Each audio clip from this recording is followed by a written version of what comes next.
Anak laki-laki bernama Ryan itu tampak mengaktifkan sesuatu di jam tangannya, kemudian memasang headset kecil ke telinganya.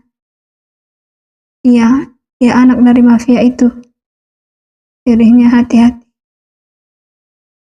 agar 5 anak yang sedang tertidur di sebelahnya tidak terbangun. Nanti kalau gue dimutilasi duluan gimana? Tanya anak itu ketar-ketir. Oke, gue bakalan lakuin apa yang lo perintahin. Rena mengerjap-gerjapkan matanya, melihat anak laki-laki berkeluarga negaraan Indonesia itu berbicara sendiri. Kamu ngomong sama siapa? Tanya Rena sambil mengucap-ngucap mata sayunya yang habis bangun tidur. Ryan langsung terjingkat kaget. Buru-buru ia mematikan ponsel berbentuk jam tangan yang ia kenakan. Kamu bisa ngelihat setan ya?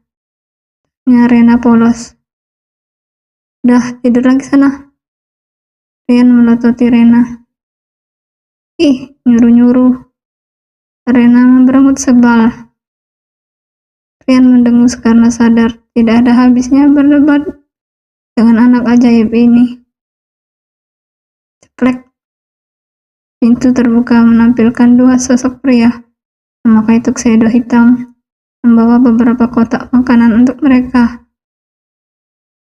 Rena langsung beranjak dari posisinya, kemudian melompat dan menggigit lengan pria itu. Lepasin aku sama teman-temanku. Pakik Rena kesal. Bruk. Pria bertuxedo itu mengampaskan tubuh Rena ke tembok. Makan yang banyak, biar laku mahal. Lepasin aku gak mau dikurung di sini.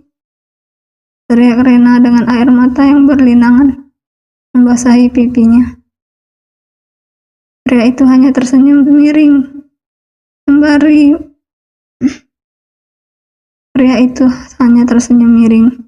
sembari meletakkan 6 nasi box ke dekat mereka. Sementara pria berkulit hitam khas orang Afrika yang berdiri di ambang pintu tetap berdiri seperti patung. Ryan melirik ke arah Rena dengan tatapan kasihan. Sesaat kemudian, ia beralih ke arah 2 pria tua yang akan menutup pintu itu. Tunggu. Pria itu terhenti, kemudian menatap Ryan dengan tatapan datarnya. Lepaskan dia, please. Ryan menunjuk Rena dengan wajah memelas. Pria itu tersenyum miring, kemudian menarik knob pintu itu. Tunggu. Ryan langsung berlari menahannya. Aku mau memberitahukan sesuatu. Pria memakai tuxedo dengan rambut kulimisnya itu mengernyit. Ayahku seorang ilmuwan handal di Bandung. Ayahku pandai menciptakan benda-benda biasa jadi benda super canggih berkat percobaan-percobaan dan eksperimennya. Aku mewarisi bakat ayahku. Dan sekarang aku punya rencana untuk kalian. Ucap Ryan dengan nafas tersendat-sendat. Pria itu menatap Ryan tidak yakin. Katakan sekarang. Maukah kalian bekerja sama denganku? Aku tidak akan berkhianat. Pria itu sepertinya tidak tertarik dengan tawaran Ryan. Namun, Ryan kembali menghentikan tangan pria itu saat akan menutup pintu. Aku akan menciptakan benda-benda canggih untuk kalian. Ryan masih mencoba membujuk.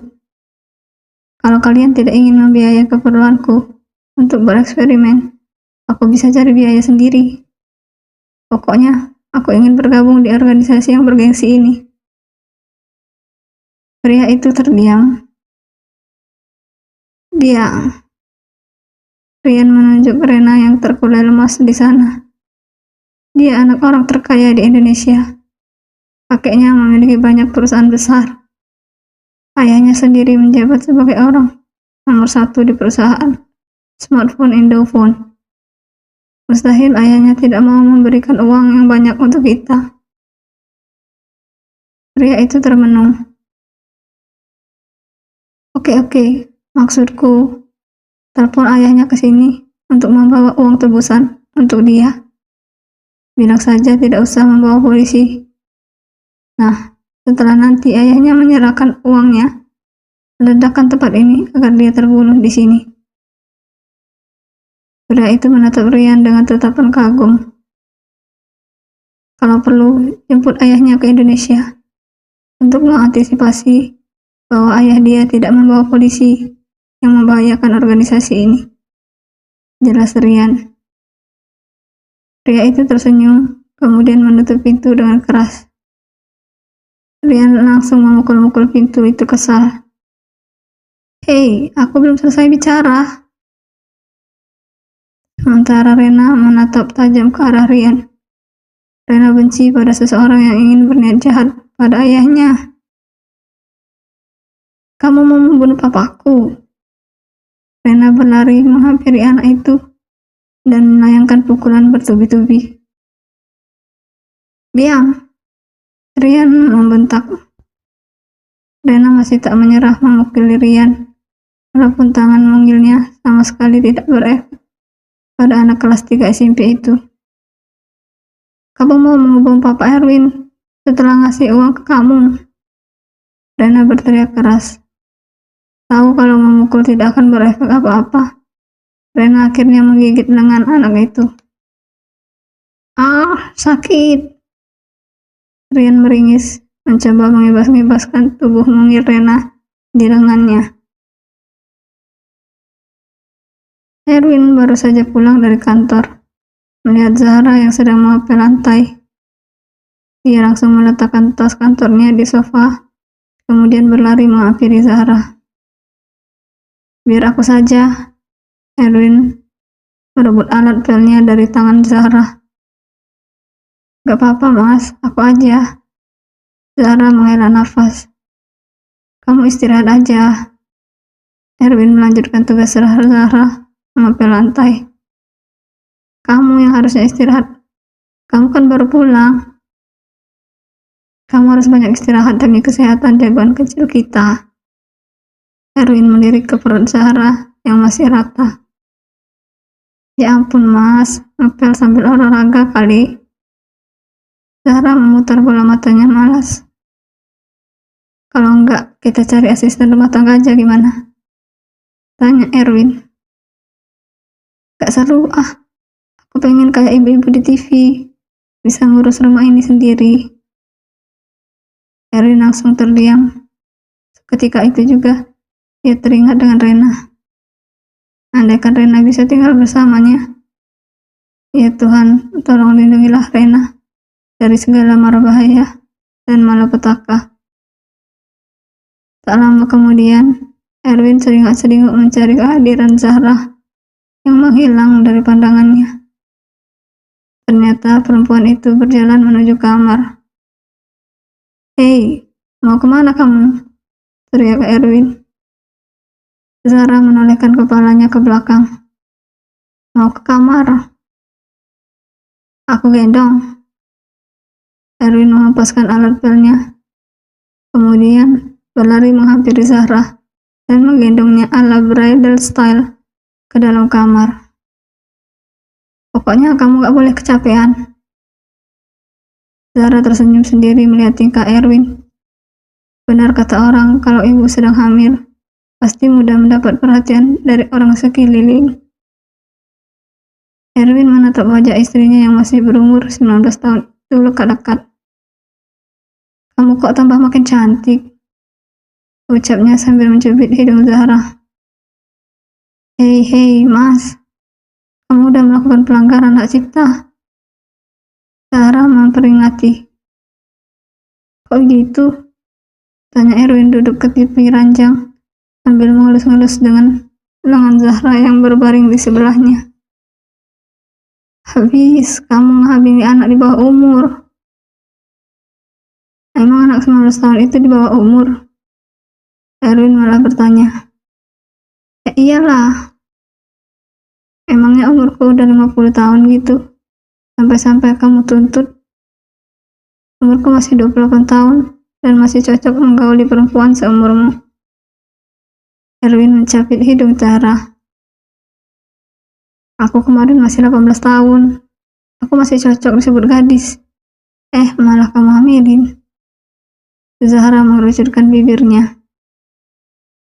Istri yang pas buat laki-laki berumur 28 tahun itu ya sekitar 17-19 tahun. Karena perempuan itu lebih cepat tua daripada laki-laki yang awet muda. Erwin terkekeh. Zahra langsung terbelalak. So awet muda, ucapnya ketus. Lihat saja nanti kalau kita udah punya anak 3. Pasti kamu udah keriput. Kalau nggak perut kamu udah bengkak kemana-mana. Nggak ramping lagi kayak gini. Zahra terdiam. Ada benarnya. Terus kalau udah gitu, kamu tinggalin. Nikah lagi gitu. Ya enggak lah. Istriku cuma Viola. Kamu pemain cadangannya. Berhubung Viola udah hengkang dari hidupku, jadi kamu jadi satu-satunya sekarang. Jadi posisiku sekarang bukan setelah, tapi selalu kan? Tanya Zahra polos. Erwin mengangguk. Posisimu sekarang adalah penjaga gawang utama. Ngeselin bapak-bapak. Zahra mencubit lengan Erwin. Lihat nanti ya. Kalau anak kita udah 3, pasti kamu lebih terlihat jadi nenek-nenek daripada aku. Banyak amat sih buat anak sampai 3. Zahra merapikan rambut panjangnya yang berantakan menjatuhi wajah. Biar seru. Erwin terkekeh. Kan mas, biarin. Aku kandasnya cuma sama kamu. Erwin mencium pipi Zahra. Ya iyalah, istri kamu. Kan aku. Karena sama tukang cendol, ya jadinya lucu. Bibir Zahra. Erwin berhenti menciumi Zahra setelah ponselnya berdering. Pria itu langsung mengangkat telepon dari nomor yang tidak dikenal. Assalamualaikum, ada yang bisa saya bantu? Kata Erwin langsung membulat. Apa sekarang Anda sedang menculik Rena? Wajah Erwin langsung terlihat panik. Oke. Saya mohon jangan ngepak-pakan anak saya. Saya akan tebus anak saya 3 miliar untuk Anda. Iya, saya tidak akan bawa siapa-siapa. Saya sendiri ke sana.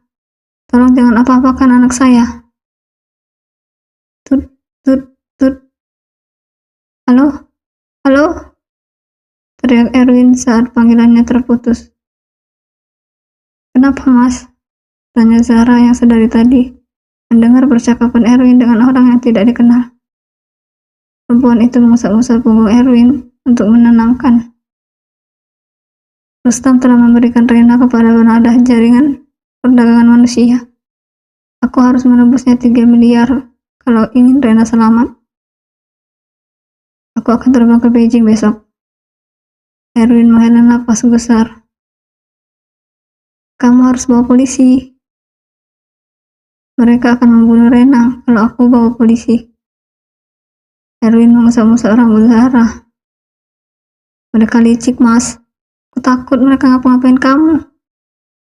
Zahra memeluk Erwin erat. Aku akan baik-baik saja.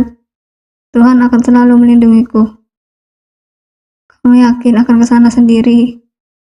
Tanya Zahra dengan mata berkaca-kaca. Erwin mengangguk. Mereka akan menjemputku di bandara. Mereka sangat berhati-hati kepadaku. Mereka melakukan hal itu untuk mengantisipasi bahwa aku tidak membawa polisi saat terbang ke sana. Mas, diri Zahra tak tahu harus berkata apa. Erwin mencium lembut perut Zahra, kemudian mengusap-usapnya. Doakan aku supaya tetap menjadi ayah saat bayi ini lahir nanti. Zahra semakin menangis, terisak-isak. Perasaannya bertambah tidak tenang.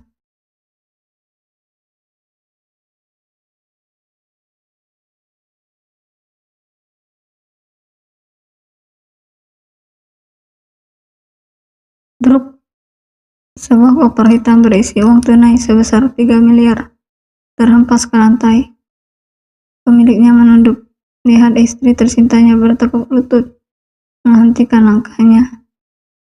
Erwin menghela nafas kasar, kemudian mendongak dengan mata yang sudah berlinangan air mata. Ia tak kuasa melihat Zahra menangis terisak-isak di hadapannya. "Jangan pergi, Mas, aku takut kamu kenapa-napa," terengek Zahra sambil memegangi lutut Erwin. Erwin berjongkok, kemudian memeluk Zahra erat. Lelaki itu bisa merasakan getaran kecil di tubuh Zahra. Ia memejamkan matanya pedih, sambil mencium puncak kepala Zahra. "Mas, aku mohon. Bagaimana dengan anak kita nanti, kalau kamu diapa-apakan sama mereka?" Zahra menenggelamkan kepalanya ke dada bidang Erwin, semakin dalam, seolah tidak ingin berpisah. "Mas, please, jangan pergi." Zahra tak henti-hentinya membujuk Erwin. Erwin menggenggam tangan Zahra erat-erat dengan kedua tangan. Tatapan sendu mereka saling beradu setelah Erwin melepas pelukannya. Lelaki itu menggigit bibir bawahnya kuat-kuat, menahan segalanya. Zahra sampai tersedak. Tangisnya sendiri yang cukup menyedihkan. Wajahnya sudah basah, dibasahi oleh air mata. Tangan Erwin yang menggenggam tangan Zahra mulai bergetar hebat. Erwin memejamkan matanya pedih. "Jangan ke sana, Mas. Mereka jahat," terengek Zahra sambil menyeka air mata di pipinya. Erwin sempat terdiam beberapa saat sebelum akhirnya membuka suaranya.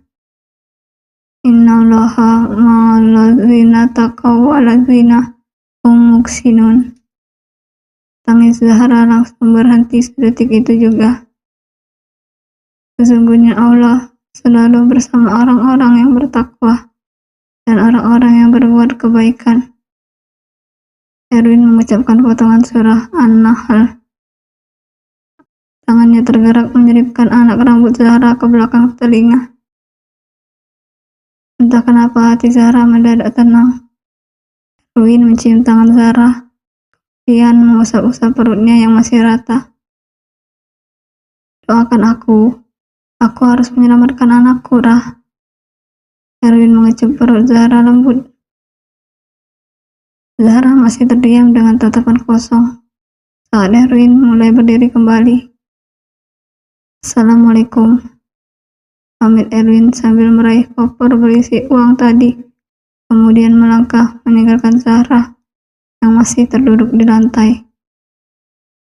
Walaupun terasa berat, namun Erwin tetap melangkahkan kakinya. Rasanya sakit jika dia harus meninggalkan Zahra, tapi lebih sakit lagi kalau dia membiarkan Rena di sana. Pilihannya hanya dua-duanya atau tidak sama sekali. Rena dan Zahra menjadi keluarganya yang utuh, atau tidak sama sekali. Erwin memberhentikan taksi untuk mengantarkannya ke bandara.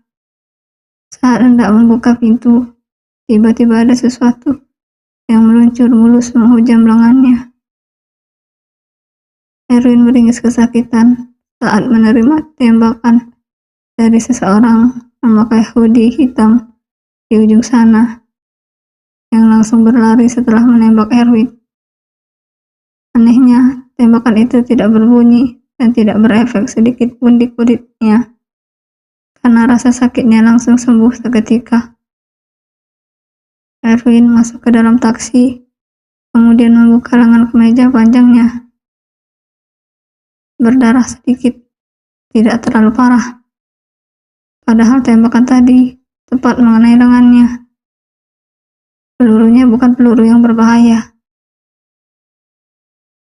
Entah apa maksud orang tadi, yang bahkan membuat sang sopir taksi tidak sadar kalau ia baru saja terkena tembakan dari orang yang tidak dikenal. "Mau kemana, Pak?" Erwin tersentak, kemudian menoleh ke arah sang sopir. Bandara Soekarno-Hatta, Pak. Rena langsung terbangun dari tidurnya setelah mendengar suara tembakan. Gadis kecil itu menjerit setelah ketiga temannya ditembak oleh seseorang.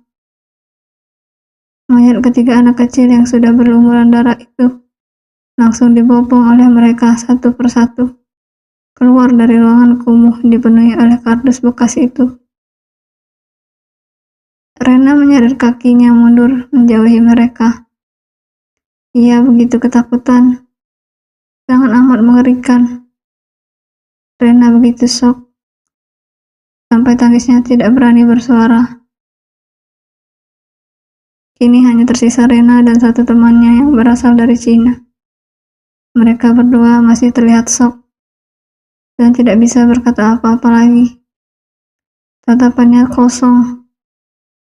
Sungguh mereka berdua sampai-sampai lupa cara menangis saking takutnya. Pintu kembali terbuka. Muncul sosok Rian yang baru saja datang, diantar oleh kedua pria memakai tuxedo hitam. Rian baru saja merakit bom dan melakukan beberapa eksperimen yang ia kuasai. Bahkan, Rian juga disuruh untuk menghack ponsel Dendi, kakek Rena, karena Rustam ingin membunuh Dendi yang katanya selamat saat pembunuh bayarannya beraksi. Rena benar-benar mematung di tempatnya sambil menggigit jarinya yang terkepal, seolah tidak sadar dengan kehadiran Rian. Rian hanya bisa berucap dalam hati, sebentar lagi kalian akan menyusul mereka. Kami berada di sebelah kiri. Erwin menurunkan ponselnya, kemudian menoleh ke arah kedua pesuruh Rustam yang menjemputnya di bandara. Erwin tak henti-hentinya melafalkan istighfar dalam hati, meminta perlindungan dari Yang Maha Kuasa. Mereka berdua tersenyum saat melihat koper yang dipeluk Erwin. Isinya pasti uang, pikir mereka. Sambil menunggu panggilan pesawat penerbangan menuju Beijing, mereka duduk di ruang tunggu. Sebenarnya bisa saja Erwin terbang sendiri ke Beijing menggunakan pesawat pribadi. Namun, demi memenuhi permintaan mereka, Erwin harus mengalah dan merelakan dirinya dalam bahaya.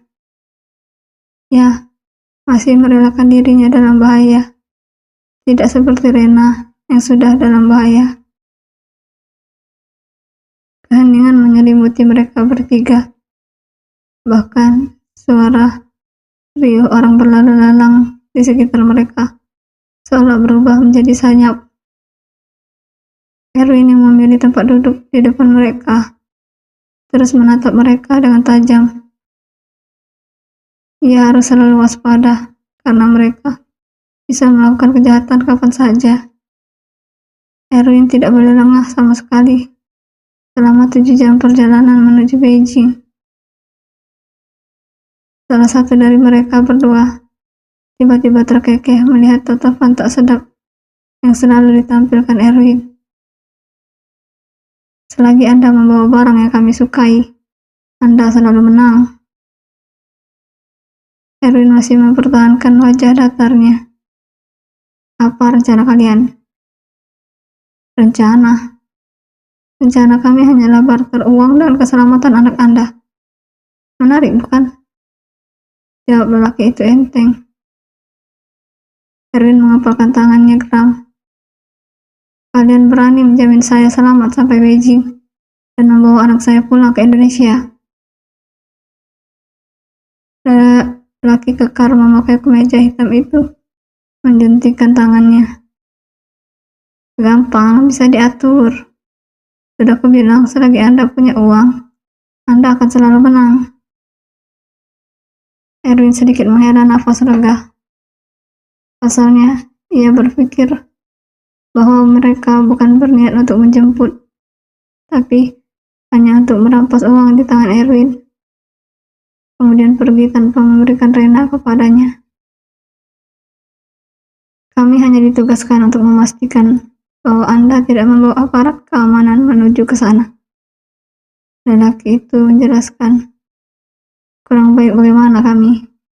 Selalu berpikir positif, Tuan. Erwin terdiam. Terdengar suara panggilan yang menjelaskan bahwa maskapai penerbangan menuju Beijing akan segera take off. Tiganya berkemas-kemas untuk bersiap-siap memasuki kabin pesawat.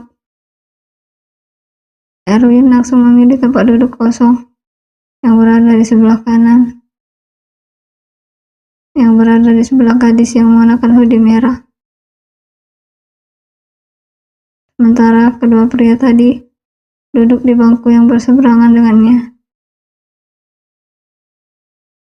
Erwin kembali membuka luka di balik kemeja biru tuanya. Tembakan aneh tadi apa maksudnya? Apa berhubungan dengan kedua orang itu? Erwin melirik ke arah dua laki-laki koplak yang diutus Rustam yang sudah tertidur di sebelahnya. Tidur, Kak. Jalanan masih panjang.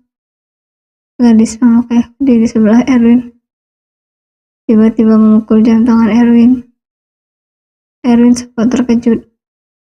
Ah, iya, jawab Erwin kikuk. Padahal ia hanya berhadapan dengan gadis seumuran dengan Zahra. Dalam hati Erwin tak henti-hentinya melafalkan istighfar. Ia harus selalu waspada dan berhati-hati kepada setiap orang yang ia temui.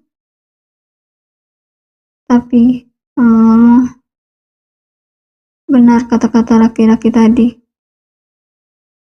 Lalu berprasangka baiklah kepada orang. Kakak ke Beijing untuk liburan atau kerja? Tanya gadis di sebelahnya. Saya... Erwin tampak berpikir. Ah, iya, liburan. Oh, kalau saya mau kuliah di sana, Kak.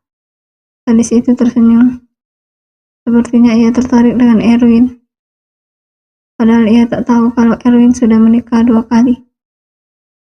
Tapi siapa yang mampu menyadari kalau wajah Erwin nyatanya selalu manis dan tampan seperti anak muda yang tidak terlalu tua, tapi tak juga terlalu muda, pas-pasan. Erwin menunduk, menatap foto Rena yang terpampang di layar ponselnya lekat-lekat. Ia meneguk ludahnya dengan susah payah sambil memejamkan mata, sedih. Rena, Papa akan bertemu denganmu. Zahra, kamu harus kuat. Aku akan kembali. Jari Erwin bergetar saat hendak men-scroll foto Rena ke samping. Kini foto Rena berganti dengan foto Viola. Erwin dengan canggung menyodorkannya ke arah gadis di sebelahnya. Kapan-kapan kalau kamu ketemu sama wanita ini di sana, telepon saya ya, ucap Erwin sambil memberikan kartu nama. Perempuan itu mengangguk mengamati foto Viola. Ia sama sekali tidak terkejut melihat nama Erwin Zamzami dengan pangkat seorang CEO di salah satu vendor perusahaan smartphone berspek tinggi dan berkualitas asal Indonesia yang tertera di dalam kartu nama Erwin. Boleh saya ambil handphone Bapak? Gadis itu tersenyum. Gadis berhoodie merah itu mengganti kata kakak menjadi Bapak setelah melihat pangkat Erwin. Pasti HP Bapak segudang di rumah. Ah, handphone itu banyak kenangannya. Erwin tersenyum. Nanti kapan-kapan, kalau kamu ketemu perempuan ini dan langsung menghubungi saya akan kasih hadiah. Indophone keluaran terbaru, RAM 12 GB, Pak.